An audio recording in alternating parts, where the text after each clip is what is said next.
नमस्कार, मैं Poonam Pandey, KCM college of education पुरुषानी लखनऊ से आप सभी का ऑनलाइन क्लास डीएलएड में हार्दिक अभिनंदन करती हूँ।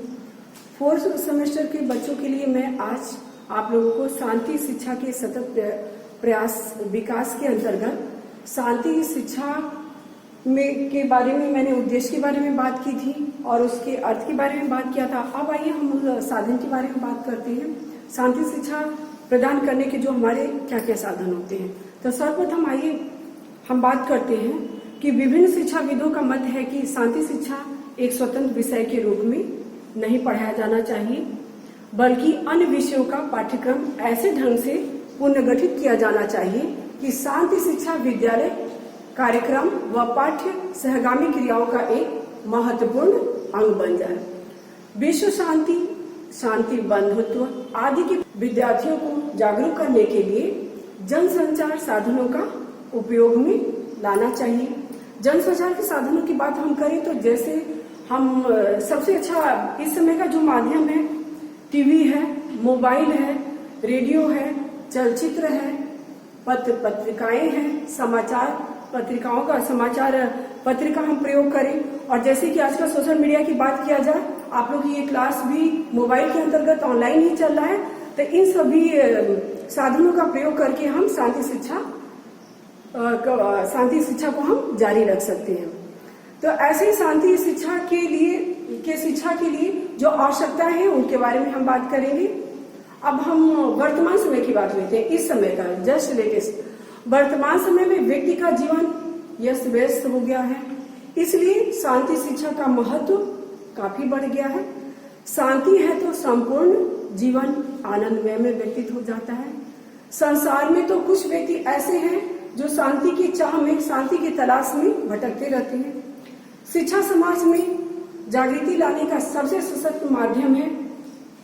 शांति की आवश्यकता क्यों है और उसको मैं अब आप लोगों को बोर्ड के माध्यम से बताना चाहूंगी। तो आइए मैं बोर्ड के माध्यम से आपको दर्शा रही हूँ।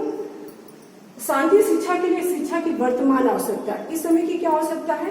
सबसे सर्वप्रथम आता है सामाजिक गुणों के विकास के लिए। सामाजिक गुण जैसे कि हम जिस समाज में रहते हैं उस समाज की संस्कृति क्या है, उस समाज में हमारी आवश्यकता क्या है, किस धर्म के लोग रहते हैं। तो सर्वप्रथम हम बच्चों को उसी के बारे में बात करेंगे। अपने पड़ोसियों के साथ हमारा क्या व्यवहार है, उनके धर्म के प्रति हमारा कैसा व्यवहार होना चाहिए, अपने घर में बड़े माता पिता के प्रति क्या व्यवहार होना चाहिए, ऐसे। दूसरा है सामाजिक न्याय के विकास के लिए। न्याय यहाँ क्या हो जाता है, कानून से संबंधित होता है, लेकिन बात हो रही है समाज की। सामाजिक न्याय के अंतर्गत आते हैं हम किसी के साथ छुआछूत, भेदभाव, रंग भेद, इस सब की भावना मन में न रखें। तीसरे नंबर पे आता है सामाजिक एकता के विकास के लिए। हम जब बच्चा बड़ा होता है तो हम हमेशा उसे एक होने की शिक्षा देने का प्रयास करेंगे कि अगर हम एक होकर रहेंगे, हम सभी के भावना का ध्यान देंगे और किसी की बातों को बड़े ध्यान से सुनेंगे, उनका विरोध नहीं करेंगे, तो आगे चल के हमें क्या होगा, इसका बहुत ही ज्यादा लाभ मिलेगा। चौथे नंबर में हम आते हैं आदर्शवादी मूल्यों के विकास के लिए। आदर्श यहाँ हो गया बच्चों को आदर्शवादी बनाना, बच्चों को समाज के गतिविधियों और समाज को आगे बढ़ाने के लिए उनको शिक्षा देना। आदर्श की बात करेंगे तो हम सबसे पहले अगर बच्चा क्लास में आता है या घर पे कोई भी, जैसे उनको कुछ कहानियां सुनाते हैं, उनमें उदाहरण के तौर पे हम ले लेते हैं श्रवण कुमार की बात करेंगे कि किस तरह वो अपने अंधे माता पिता को कांवर के सहारे लेकर पूरे तीर्थ यात्रा का दर्शन कराते हैं। ये तो सबसे बड़ा एक आदर्श का उदाहरण हो गया बच्चों के विकास के लिए। पांचवें नंबर पे आते हैं चारित्रिक विकास के लिए।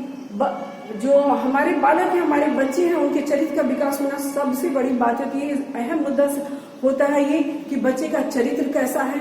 बच्चा अगर पास पड़ोस में अगर लड़ाई झगड़ा करके आता है, घर में अगर किसी की बात नहीं मानता है, तो उसको हम बहुत ही प्यार से 1-2 बार 3 बार 4 बार उसको हम समझाएंगे, ताकि कि उसको ये बताएंगे कि गलत क्या है और सही क्या है।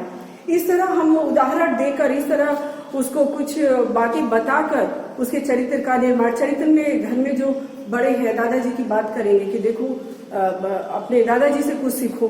दूसरा है छठे नंबर पे आएगा अंतर्राष्ट्रीय विकास के लिए। अंतर्राष्ट्रीय विकास है जब बच्चा इतना सब कुछ जान जाएगा, समाज, सामाजिक न्याय, सामाजिक एकता के विकास, आदर्शवादी मूल्यों के बारे में, चारित्र्य के बारे में। तो आता है यहाँ छठे नंबर पर अंतर्राष्ट्रीय विकास के लिए। अंतर्राष्ट्रीय विकास है, जब क्लास में बच्चा आता है तो अपने राष्ट्र के आस पड़ोस, अपने देश के आस पड़ोस के बारे में हम बात करेंगे कि हमें अपने देश के साथ साथ अन्य देशों के भी हित के बारे में सोचना चाहिए। सबसे बड़ा जैसे परिवार, जैसे घर में परिवार होता है, परिवार के बाद पड़ोसी हमारा सुख दुख होता है, अहम मुद्दा होता है। परिवार के बाद अगर कुछ भी पड़ता है तुरंत पहले पड़ोसी हमारा साथ देते हैं। वैसे ही हम जो हमारा राष्ट्र होगा, राष्ट्र के जो आसपास वाले राष्ट्र होंगे उनके साथ हमारा अच्छा व्यवहार होना चाहिए। 7वें नंबर पे है वैश्विक विकास के लिए।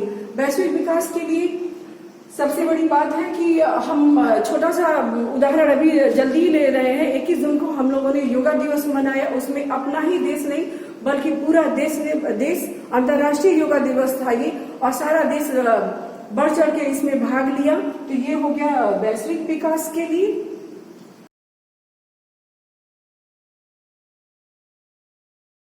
भारतीय जीवन मूल्य के बाद आइए अब हम शांति कौशल की बात करते हैं। शांति कौशल शब्द का सुनना ही सद्भावना, मानवता, नैतिकता एवं दार्शनिक योग्यता की अवधारणा को प्रकट करता है, क्योंकि शांति कौशलों को संपूर्ण सृष्टि के विकास एवं संचालन के आधार पर माना जाता है। विद्यार्थियों में ऐसा कौशल व्यवहार विकसित किया जाना चाहिए जो उन्हें प्रभावी निर्माता बना सके। शांति कौशलों का आशय उन कौशलों से होता है जिन्हें सार्वभौमिक रूप से स्वीकार किया जाए, जिसमें सार्वजनिक हित का समावेश हो। ये बालक के लिए बहुत जरूरी है। बोर्ड के माध्यम से मैं आप लोग को बताती हूँ शांति कौशल।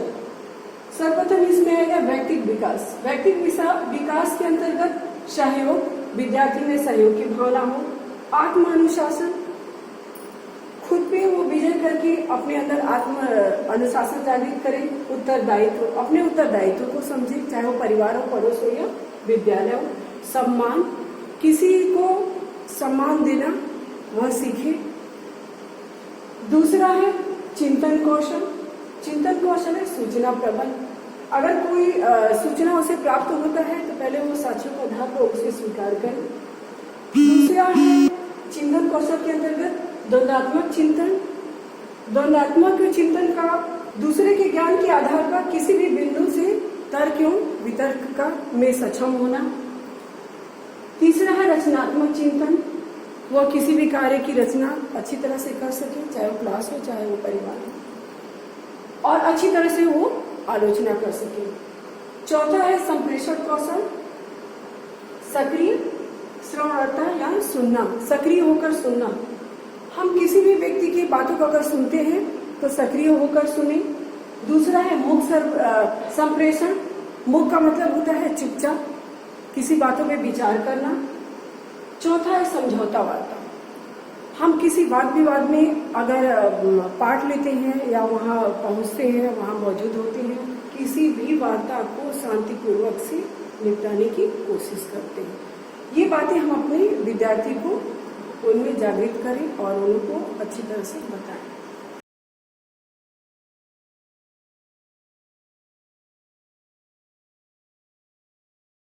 इस क्लास का अंत करती हूँ और कल हम फिर अगले क्लास में कुछ और शांति के माध्यम को लेकर आपके सामने उपस्थित होंगी। तब तक के लिए नमस्कार, धन्यवाद।